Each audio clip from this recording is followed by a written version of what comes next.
Hello everyone out there. I hope you can hear me well and see me okay, plus see my slides as well. I hope. Can someone just pop a message into the chat and tell me that I'm coming across clearly and that you can see me and my slides? Yep, someone's talking. Great, all good, wonderful. Thank you so much. Hello everyone, great to be here, great to see you here as well. I was quite chuffed when I found out that there was a little bit of interest in this webinar and we had over 50 registrations. This webinar will be recorded as well, and so if you wanted to check back onto it later, I'll probably upload it to YouTube. So welcome everyone, I hope you are okay out there wherever you are. We are down in regional Victoria here, so we've had another ease of restrictions last weekend, I believe, from stage 3 to now we can go out without any reason, which is quite amazing.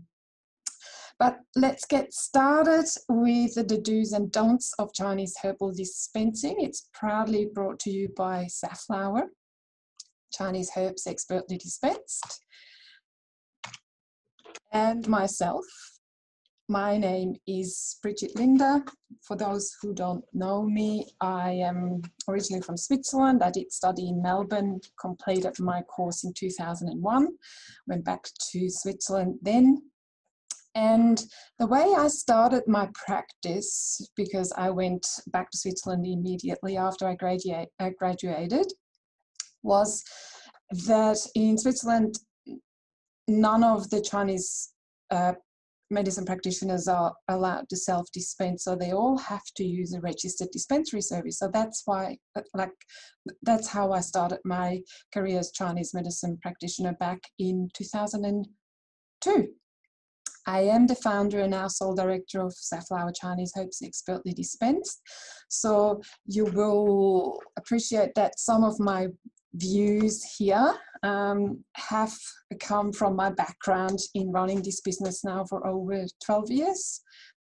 And also my background in Chinese herbal dispensing. I did work for two of the biggest dispensers in Switzerland. One was Complemedis and one is Dr. Noir. It's a pharmacy network. They do both Western medicine and Chinese herbal medicine, which is amazing. I'm a registered practitioner, still practice acupuncture, Chinese herbs, and I'm also registered as a dispenser. I'm classically trained as a herbalist with Dr. Arno Verslois. I think we finished in 2017 that diploma of canonical East Asian medicine. Now, the Safflower dispensary here in New Haven is under the jurisdiction of the TGA, the Therapeutic Goods Administration. They do raise a licensing fee that we have to pay every year, plus every 2 years or so they do come out to the premises to inspect us and make sure that we still fulfill all the requirements of a GMP license, a good manufacturing practice license.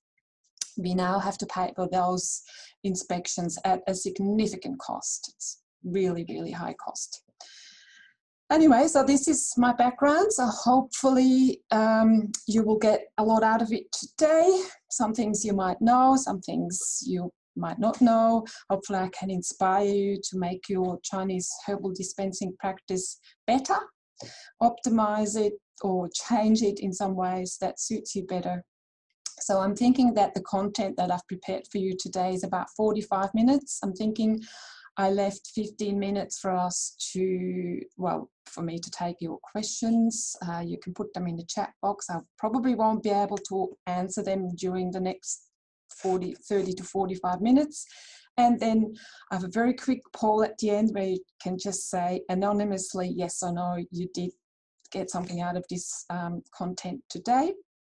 And then also maybe some ways how we can stay connected. And also if you do have specific questions to your herbal dispensing practice, then you might also email them later and we can talk on the phone or something like that. So we're going to cover quite a few areas. And I'm going to start off with the Chinese Medicine Board. Get this out of the way here. Oops. Yeah. So the Chinese Medicine Registration Board did develop the guidelines for a safe Chinese herbal practice under the Section 39 of the Health Practitioner Regulation National Law.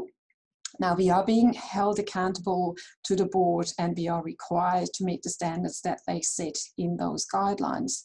I'm thinking they're not actively enforcing the guidelines, but if they do receive a complaint or a notification, they will come out and audit you and will use the guidelines as evidence in proceedings. So we need to know what's in those guidelines and what's required from us. I do suspect that they had some notifications, so they did identify a risk associated with Chinese herbal medicine practices and hence the guidelines. They were last released first time released 2017. They are being reviewed every 3 years, so this year will be a review and I haven't seen anything about them yet, but that might still come. Now, just some very general rules from the guidelines, and this webinar is not about the guidelines, it's just giving me a bit of an introduction, and also because we have slightly different guidelines from the TGA, just to show you that there is quite a significant difference between the two. So what they ask us as CMBA, what they ask from us is a clear and consistent urban nomenclature. Now, I'm not sure if that's pronounced properly because I looked it up and there is actually several ways to say that. So nomenclature or language. They want us to have comprehensive patient records, which we know that we need to do that anyway. The prescriptions need to be adequate. They need to have accurate labeling. They need to be precise. The compounding and dispensing needs to be precise and professional, obviously. And the guidelines do apply to all practicing and registered Chinese medicine practitioners, not to retailers when sale is not part of a consultation with a registered practitioner. This also is the difference to us why we do need a license as a third-party dispensary, because we don't consult with patients directly. You do. So, yeah, so that's the difference. The registration in acupuncture only, and I'm not sure, I think I've left this here just to say briefly, if you are registered in acupuncture only and not in Chinese herbal medicine, then legally you'd have to disclose that to your patient if you do prescribe for them individual herbs in herbal prescriptions. So if you don't just give them patents, but you are obliged to actually disclose that to your patients. Okay, so we are diving a little bit into supply chain and stock management, which is maybe a little bit dry, but might be important to say that we all want our patients to have the best medicines, the cleanest, the purest medicine, and also that those medicines obviously come from sustainable and ethical sources. So the supply chain just tells you where is the product, where is the individual substance coming from, where was it farmed, how was it processed after that, which manufacturer then touched it next and dried it or made granules out of it or liquid extracts or powdered it or whatever else that their manufacturing practices are out there. And then usually it goes to an import or a wholesale or a distribution in the country. Like, for instance, we use KBC granules, so they come from KBC in Taiwan, and then we purchase them from Acunides in Melbourne. Then they come to us, the practitioner of the shop, and then from there they go to the patients. So all I'm wanting to encourage you is to be aware of the supply chain of your products, so you can confidently give them to your patients at the end of this supply chain.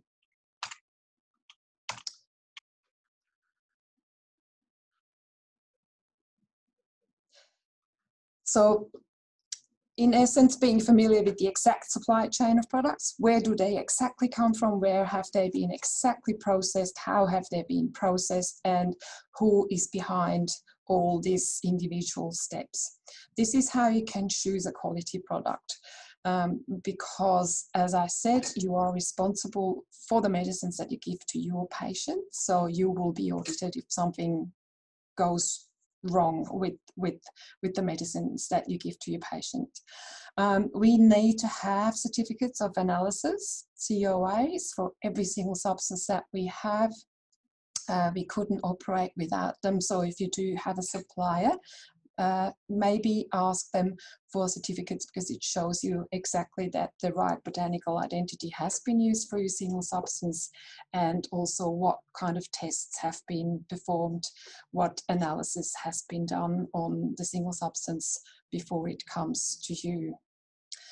We always seek a collaborative relationship with our suppliers. We make sure that we meet our that we're on the same page when it comes to standards or conducts or even visions and ideas.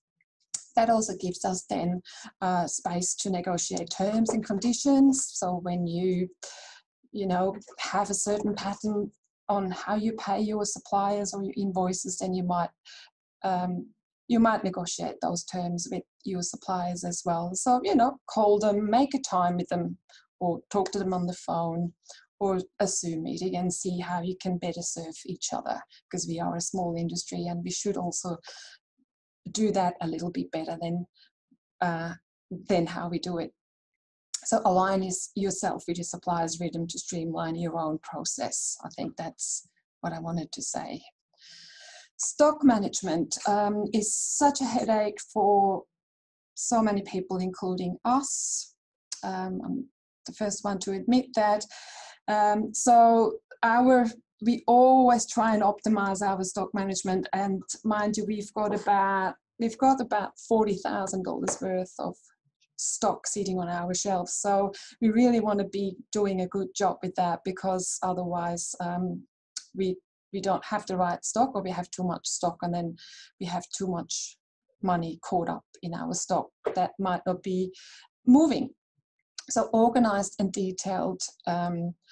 This is a screen from our stock management systems, or a stock list, and I'm not sure if you can see it well, but we capture every single stock that we receive that comes in terms of the details of the product itself, the name, the number, the product number. Then we have two names, we have pinyin and pharmaceutical names, who's added the stock to the stock management system, when was it added, what's the expiry date of that stock, what is it granule, is it liquid, what's the quantity, and what's the batch number. So we have quite an extensive inventory management system. As you imagine, we need to have that, because we've got, 500 individual products there. And as you know, they vary in amounts, in volume. So what I can encourage you is, and I don't know what smaller stock management systems are out there, but even just an Excel where you just capture those points, so you know at all times what stock you have there on your shelves and when it expires.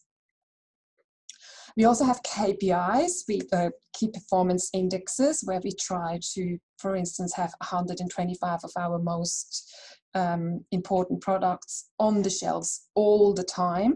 And if they do at some stage run out, which can happen in these times, unfortunately, then we should not be out of stock longer than 2 weeks. So we kind of work towards those KPIs as well. So stock management, yeah. Is there anything else I wanted to say to that? I'm not sure how you do stock management out there at this point of time, so it'll be interesting to hear your views on that.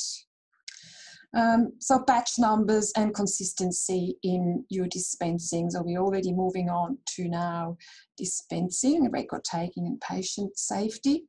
Batch numbers are really a key information to backtrack products and also to obviously know where they're going to go from you. The batch number is that information. It's like the soul of the product, the DNA of the product, because you know it contains all the information where it's coming from, and then if you capture that information to where it's going to, you'll be doing your herbal dispensing really well.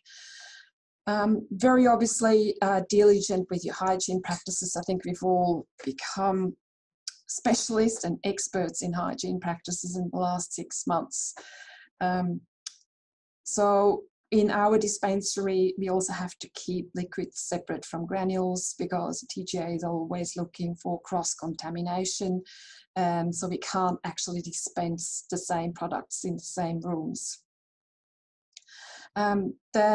To allocate the batch numbers to dispense scripts is extra work. I totally get that. But I'm sure that you will be feeling so much better to know exactly what batch have you given to what patient. We need to do that here in case of a recall. We actually have to practice a recall, I think, once a year. It's part of our requirements where we have to say, well, a certain product was recalled by the supplier, I don't know, Shinren or Baiji or something like that. And then we have to check where this product has gone with that particular batch. And then we have to contact each and every patient or practitioner who has prescribed this product and make a recall. Now, in most cases, if it takes a long time for a recall to be listed, then obviously the product has already been ingested and hopefully not caused too many adverse effects. But that's what the batch numbers are there for. You will have to keep comprehensive patient records. We know that anyway, so I don't know. We have in our system a confirmation email whenever we place orders, which I copy and paste into my clinical patient records. So I know exactly what I have prescribed on what day and to what amount. So this is actually quite easy. Just copy and paste it from a confirmation email into the clinical record. Use clean containers. Now, I know a lot of you out there do like to use recycled ones. I'm not a big fan of that, but I understand that more individual boxes or containers cause more waste. But in my view now, after doing this for 12 years, I think it's worthwhile to have a clean container for every single patient and every single script. We do occasionally get patients that come to the clinic who bring in their glass jars that can be obviously washed really hot, and in that case we would just dispense it directly into the glass jars and give that to the patient, because if the patient is bringing it in, they kind of they know what they've done with the container. We always have to advise patients of potential adverse effects, and I am very diligent with that when I prescribe for the first time. or when a patient receives Chinese herbs for the first time, and I tell them to immediately ring the clinic if they would encounter any adverse effects such as stomach pain or vomiting or diarrhea or pain or something like that. We also support to report adverse effects to the TGA. Now, with single substances or compounding your own scripts, that's very difficult, but we can do it with patents because single substances are not on the ARTG, the Australian Register for Therapeutic Goods, but patents are, so we need to actually report them. I think it's called the Blue Card system, and we are obliged to do that. So patient safety and product consistency must be your priority number one. Now, consistency is important, as you can imagine, and you just got to be diligent with yourself to, if you do change even a repeat script with one or two ingredients, then to make a note of that. Also, consistency will allow you to see if the herbal formula is working and in what way is it working. If you constantly change your herbal formulas and don't make notes on what you've changed with it, for instance, then you just never know what's working and what isn't working. So consistency is a high priority here as well. TGA, when they come, always look for how do we make the product consistent each and every time.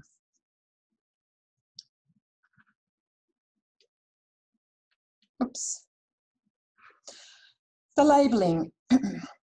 I think most of us know now that labeling is in English language, and the herbs can be noted in pinyin, that the patient name and the dispensing date needs to be on it. Individual ingredients and dosages need to be listed on the label. We also note the practitioner and their contact phone number on behalf that we have dispensed the script of. And it's best if their practitioner has your information on their label as well, because sometimes you know something happens quickly. I remember a case where a practitioner has prescribed herbs to a patient and the patient was admitted to hospital, and the hospital just had to check what the patient was taking, and I don't think at the time it was very clearly noted to who the practitioner was and what was exactly given to the patient and so forth. So it's very important that, well, not just for the patient to be able to read the label properly and maybe the instructions, also for other health practitioners in cases like that, which hopefully doesn't happen very often, but it can happen. So it's best that labels are more clear than not. So as much information on the label as possible, especially for emergency, is very important.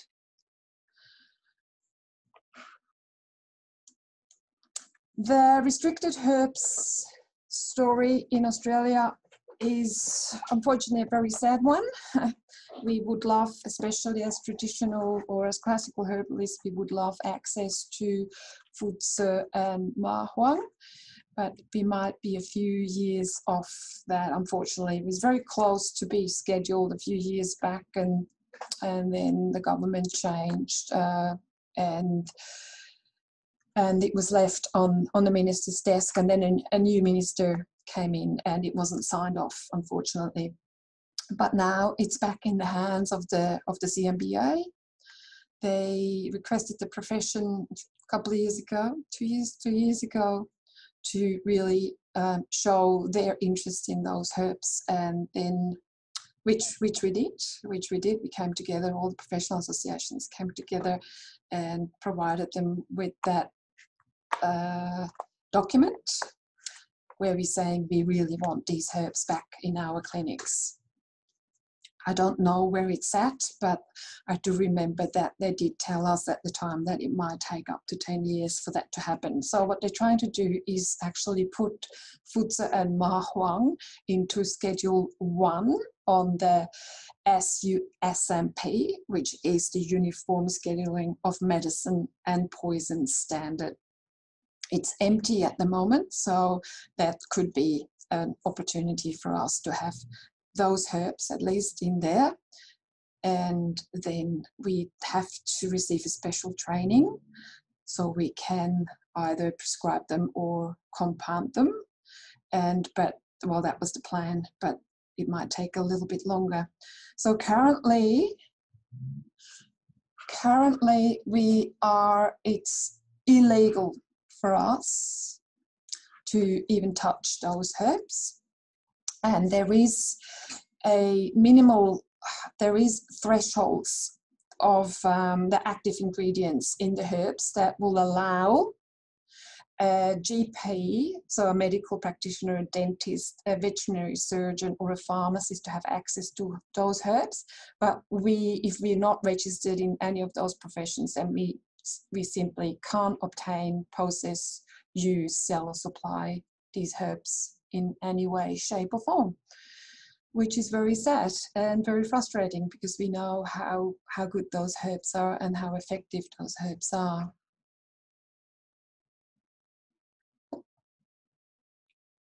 So the legal way is the way for us. Imagine the repercussions if some of our critics would find out that we are using those herbs illegally. That would be devastating for the whole industry.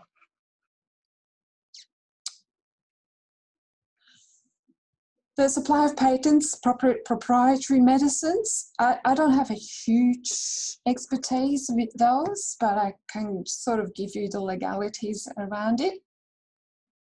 So listed AUSAL or AUSR products are on the Australian Register of Therapeutic Goods, the RATG. Now, most Chinese formulas, such as China Med here, on the picture here, are listed due to lack of therapeutic claims based on scientific evidence. Now, the TGA is very, very, very clear. They only accept scientific evidence, which we don't have much of in herbal formulations, unfortunately. And then they won't budge on that. I think we've tried several times to maybe open their minds towards accepting empirical evidence, but they're very scientifically orientated. So listed patents comply with labelling already. So if you do sell them, don't repackage them or relabel them so the patient can see the AUSAL or AUSAR number. If you do need to change the dosage for those, then maybe just a separate sticker somewhere so your patient will remember how to take them. Like, if you decide to change the dosage, because it's often printed on the container. So if you want to change that, to just put a separate sticker on it with your dosage instructions. They do apply to all practicing and registered Chinese medicine practitioners, but they're also sold universally. Right, I don't think there's anything else I need to say about them. So as I said, acupuncturists have access to those. We do too, and I don't use them very often in my clinic. So I have very limited expertise. Right, potential issues with herbal dispensing. As just to remind you of my background, and so you won't get mad at me if I do mention some things here. I did write a white paper around those issues as well, and you can download that from the BridgetLinda.com website if you're interested. So one of the potential issues with doing your own herbal dispensing, especially as a solo practitioner, I have to point out, is their lack of expertise. Like, you know, where do you want to put your focus? You want to see patients, you want to do herbal dispensing, you want to do acupuncture, what do you want to do? So sometimes there is lack of expertise, and I know all courses now, all herbal courses they do have a herbal dispensing component, and those students and graduates do spend time in those herbal dispensaries to get to know how to do herbal dispensing. But it could still be not enough for you to do a proper herbal dispensing in terms of all aspects of herbal dispensing, not just mixing herbs together. The financial outlay and implications is for stock is quite big, because, you know, how are you going to choose your stock? Do you have certain herbs, or do you have just any herbs that anyone wants, or and how are you going to afford that? Is the stock going to block your cash flow? So these are just kind of aspects that I throw at you to think about. I did tell you we have about $30,000 or $40,000 worth of stock, and I can tell you that hurts sometimes to know all this money is tied up in our stock sitting on the shelves there. Now, one of the points that always raises eyebrows is financial gain from herb sale. It's not an optimal scenario that we have to sell the herbs to the patient. And you can imagine why that is so. So my suggestion is, would it be better to have a dispensing fee rather than, you know, markups on the individual products? I don't know if that's a good idea, but could that be something to help us lose some of the critics that say, well, the financial gain from herb sale is not optimal because it actually is a conflict of interest for practitioners. And I know we all want to do a good job. I know as practitioners, you know, we're really passionate about the health of our patients, and it's not our primary aim to become a millionaire on selling herbs, but I'm just looking for better ways for us to do that. So one of my suggestions was, would it be better to charge a dispensing fee rather than a big markup on the herbs? So you do need time and time required to keep your dispensary up to date.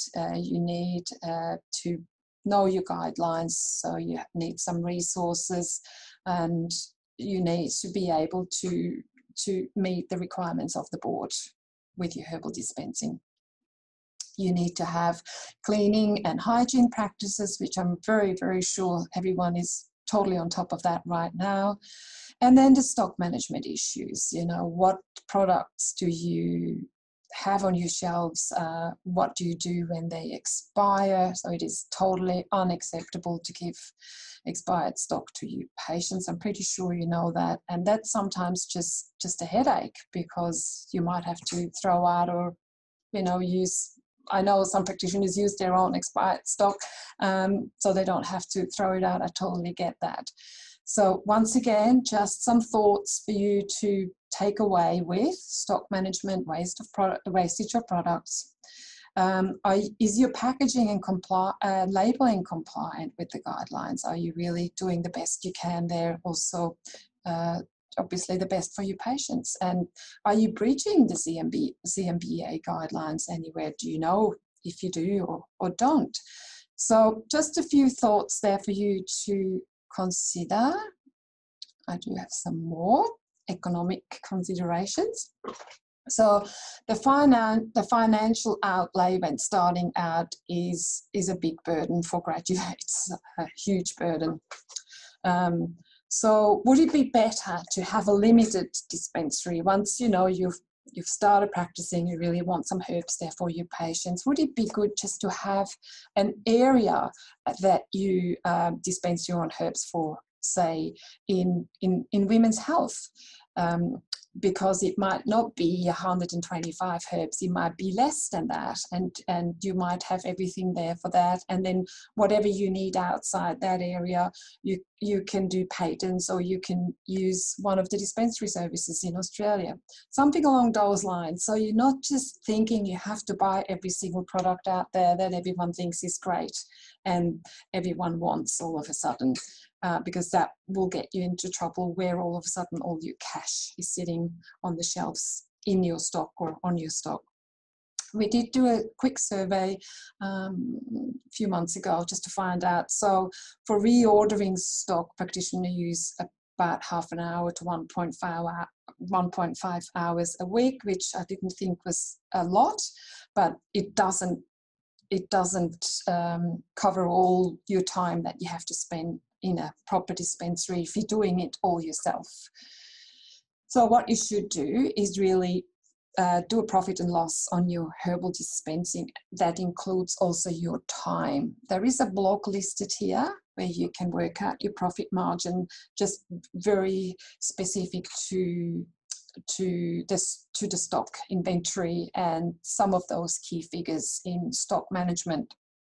So you will have to, if you really want to know, is this worthwhile for you, you really have to add all the costs, not just the product cost. You also have to add a percentage to keep the products on your shelves. I think it's 1.8% of your stock value to keep that stock to keep that stock on the shelves. So you will have to do a bit of analysing.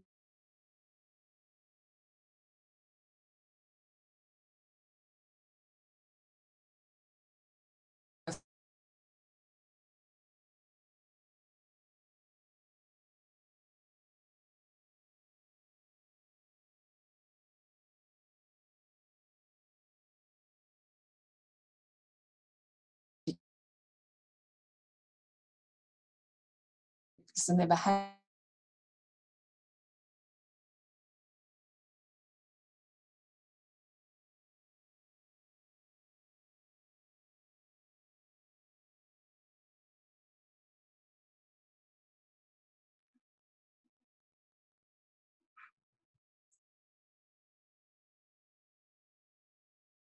Needed to, I don't know what it did. It just went down. But I'm back, and I think you are still there as well, which is great. So, sharing my screen again.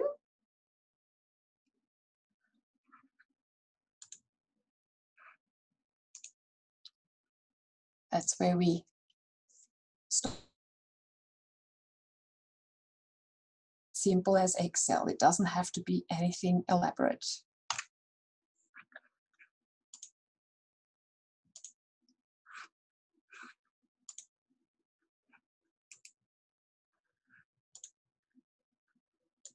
I haven't quite worked out how to properly move the slides here. My apologies for that.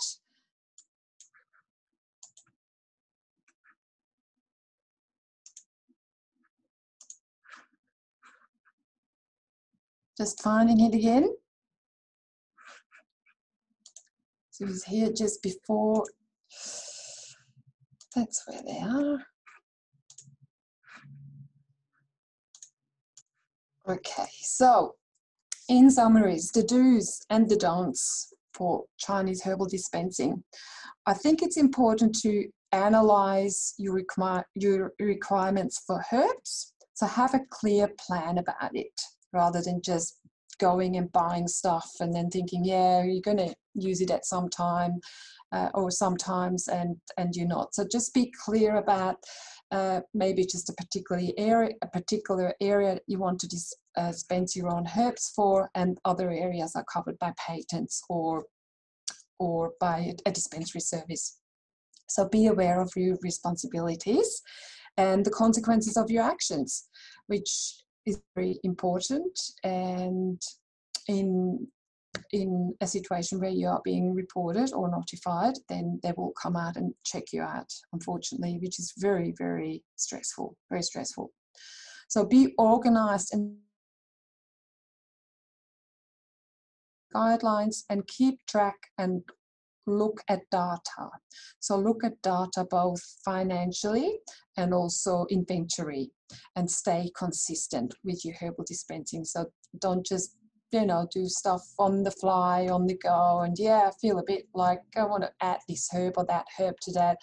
Try not to do that. So just be really consistent with, okay, well, this is the script I want to give. I want to give this at a certain amount, so that's what I do. And then you know exactly what to expect, hopefully, or what your patient's reaction should be based on that. And then you can do a repeat, or you can do a tweak next time the patient comes in. So just don't go random about your herbal dispensing, plan it out. That's my point. Don't give your patients expired products or stock.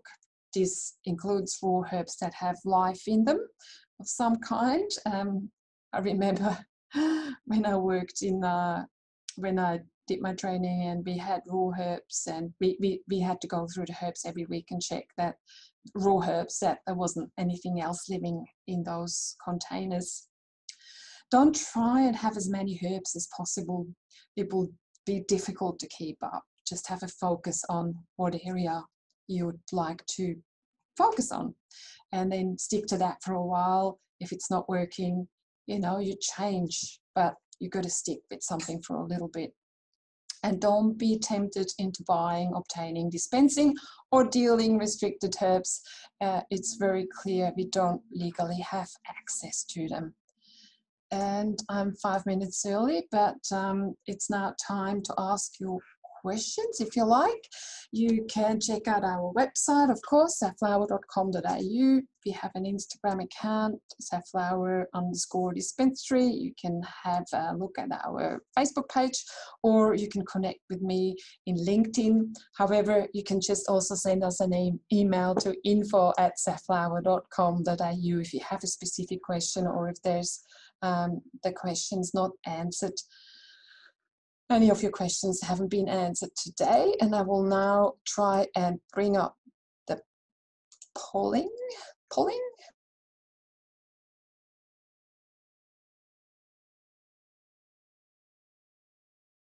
You today, it's anonymous, so I don't know who is saying yes or no. So it's okay to say no.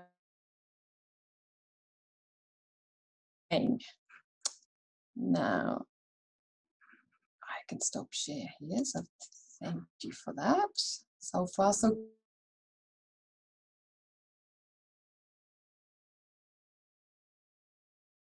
you know. Yes, I might. Oh no, I can't bring that up. I can't share that. So I can tell you what's on our labels. So we have the name of the formula, or some practitioners don't call it a Li Wei Di Huang, they call it hormonal balance or sleep well formula or something like that. And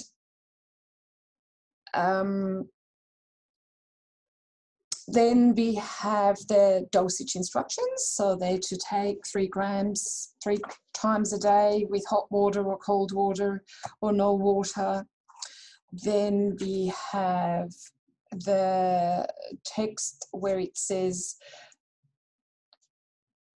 dispensed on behalf of Christina and your contact phone number. And then the last bit is where it lists every single ingredient and the amount. So the actual amount, because our scale is highly sensitive. So we have 2 digits after the zero, the comma. So it will then also list the exact amount of herb that was put into that particular formula. I'm happy to send you an example if you like. But did that kind of answer your question, Christina, or do you need more? Wondering what the expiry is for raw herbs after you open a packet. That's a good question. I am not entirely sure. Do they not come with an expiry date on them? You'd have to ask someone from Winger or Steve Clavey. I don't know if they do come with expiry dates. Labeling example and raw herb dosage. Sorry, Hannah, I can't answer your question more than that. I will find out though. Yeah, so granule concentration or ratios are very, very tricky because they're all individual. So I do remember a couple of years ago on the TCM practitioner share group, there was someone who had developed an Excel where it would take the granule ratios or concentration factors into account. But of course, that requires for the manufacturer to tell you what those ratios are. So just a word on ratios, if it says 1 to 20 or 1 to really high concentrated, it's actually impossible to do a concentration factor because they're water extract. You can only have a certain ratio of maybe 1 to 8 or 1 to 10 tops. So if anyone says they can concentrate higher than that, I'd be a bit wary. Sorry if I'm offending anyone in here today, but it's all described in Eric Brand's book. I don't remember what his book is called, but he did quite a bit of research on different herbal forms. There's more questions there.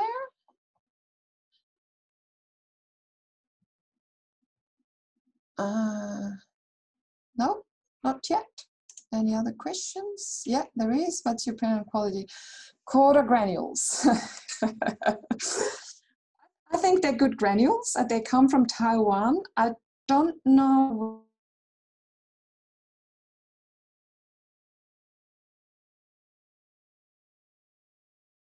But manufacturer are good.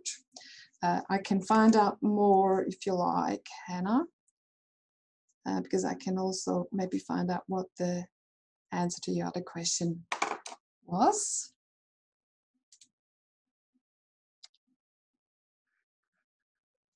Or are you commonly prescribed Herschel given the sound herbal?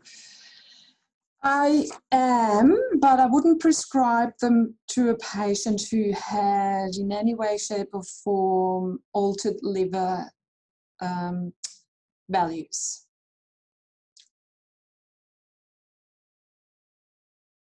Blood, if you have to prescribe Herschel, if they didn't have any history in any changes in their liver values, then yeah, I'd be confident, but not if they had. Hope that answers your question. Using premixed formulas compared to single herbs put together. Yeah, that's always a question that is asked about.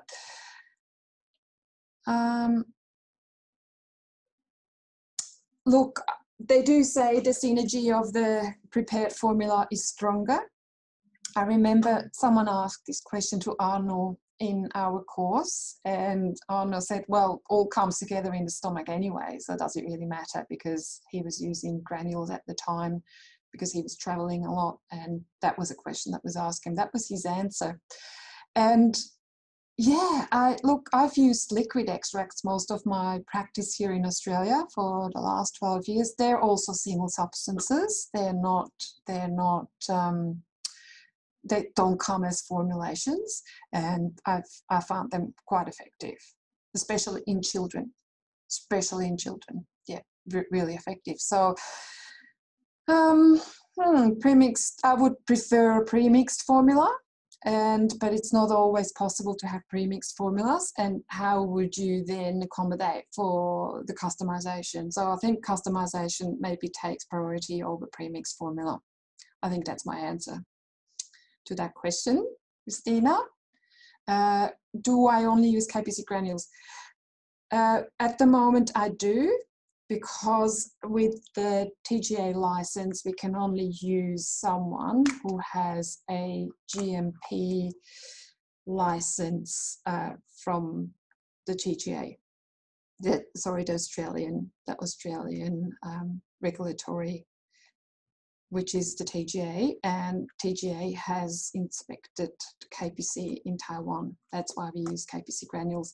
If we would use a different granule range, such as Coda, we'd have to do our own testing. We'd have to test each batch on arrival, which is it's impossible to do because the cost would just be so high to do that. So that's why we use KPC granules. There's more questions. Good answers. Thank you. Any other questions? Any feedback? Doesn't look like it. So I actually enjoyed giving this webinar. It's my first one ever. It's funny to talk to your own computer and not knowing who's out there. There's another, something just started blinking.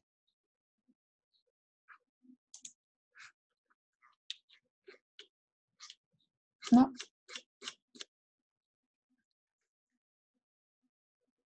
Any other questions there? So most of you found it helpful. I'm very happy to hear that. And I hope you keep well. Things are getting better slowly. And I will make, raising hands. Now, where do I find, right? Thank you. Okay.